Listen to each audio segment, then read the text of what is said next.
orang mengucap syahadat, tapi sangat sedikit yang benar-benar memahami apa tujuan syahadat itu sendiri. Syahadat sering dianggap hanya tiket masuk Islam, padahal syahadat adalah deklarasi terbesar yang bisa diucapkan manusia di dalam alam semesta ini. Kemudian saya tidak mengklaim diri saya benar, karena ini bukan fatwa, bukan mazhab baru, dan bukan pengganti ulama juga.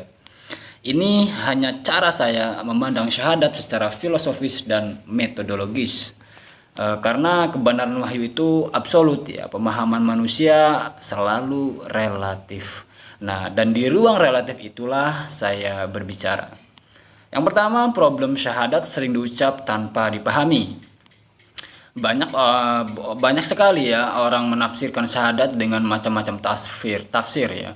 Misalnya ada yang melihatnya sekedar syarat masuk Islam, kemudian ada yang melihatnya sebagai ritualisan, dan ada juga yang melihatnya sebagai identitas sosial. Padahal syahadat bukan sekedar ucapan tetapi syahadat adalah struktur kesaksian eksistensial manusia terhadap realitas Tuhan dan Rasulnya. Yang kedua, kunci ada di kata syahadat. Sin, ha, dan dal. Oke, kenapa saya mulai dari huruf-huruf? Karena di dalam dua kalimat syahadat, kuncinya ada di kata syahadat itu sendiri. Nah, oke, kita jelaskan. Sin itu kalau dipadankan ke dalam bahasa kita, artinya itu safa. Yang kalau kita kalau kita jelaskan, safa itu adalah penyucian dan penyadaran diri. Sin saya pahami sebagai proses penyucian dan penyadaran diri, bukan penyatuan diri dengan Tuhan, tetapi penyadaran diri di hadapan Tuhan. Yang artinya kita menyaksikan dengan cahaya hati, bukan mata fisik Kita menyadari cahaya Allah itu nyata, nur Allah itu nyata, tapi kita bukan cahaya itu. Yang kemudian ada di huruf H Kalau kita padankan dengan bahasa, H ini adalah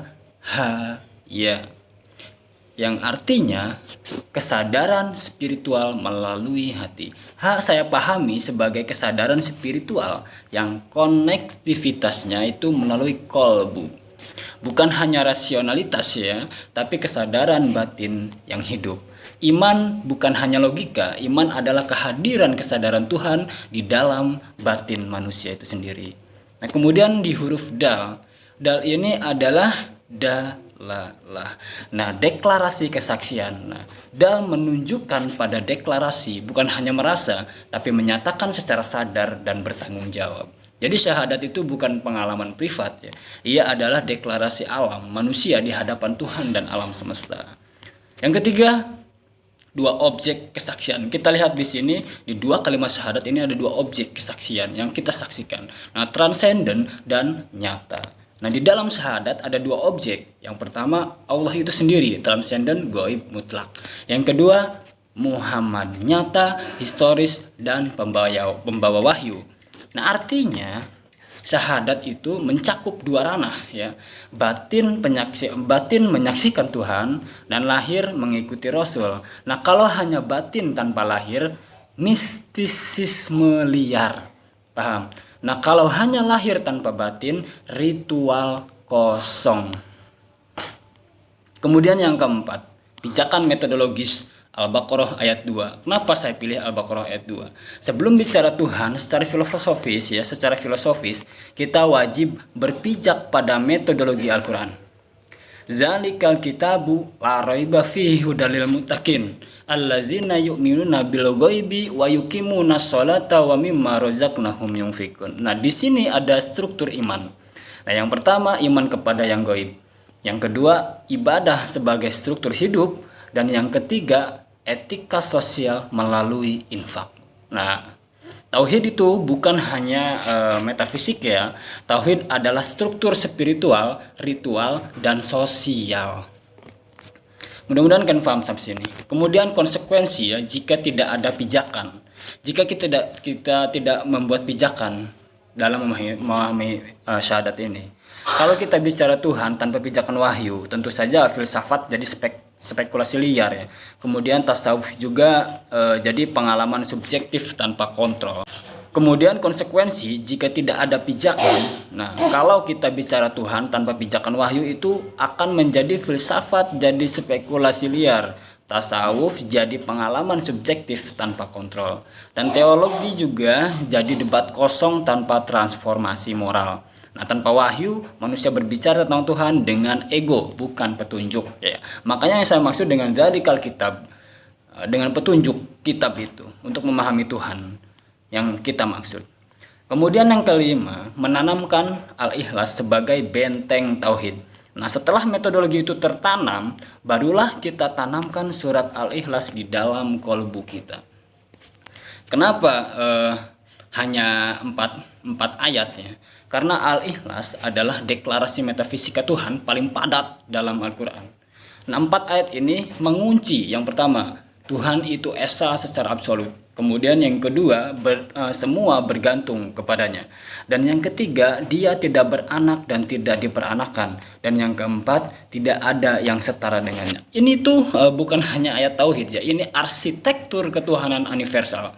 Nah, di dalam al-ikhlas sebagai firewall akidah, kalau menurut saya, kalau al-ikhlas tertanam di kolbu, ya, filsafat tidak meruntuhkan tauhid, tasawuf tidak melampaui syariat, teologi lain tidak menggeser konsep Tuhan, ego spiritual tidak menjadikan diri sebagai Tuhan kecil. Ya.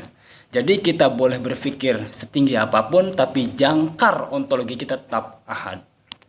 Kemudian yang keenam, tujuan besar syahadat. Capek juga bicara ya. Jadi yang keenam, tujuan besar syahadat. Oke, yang pertama, tujuan ontologis, menetapkan Allah sebagai realitas tertinggi dan mutlak. Jadi yang kedua, tujuan epistemologis, menentukan cara mengetahui Tuhan melalui wahyu dan rasulnya. Kemudian yang ketiga, tujuan eksistensial, menempatkan manusia sebagai makhluk bukan pusat realitas. Yang keempat, tujuan praktis, membangun ibadah, akhlak, hukum, dan peradaban. Itu yang penting. Kemudian yang kelima, tujuan spiritual, mengikat kesaksian batin dan praksis lahirnya. Syahadat adalah konstitusi eksistensial seorang muslim.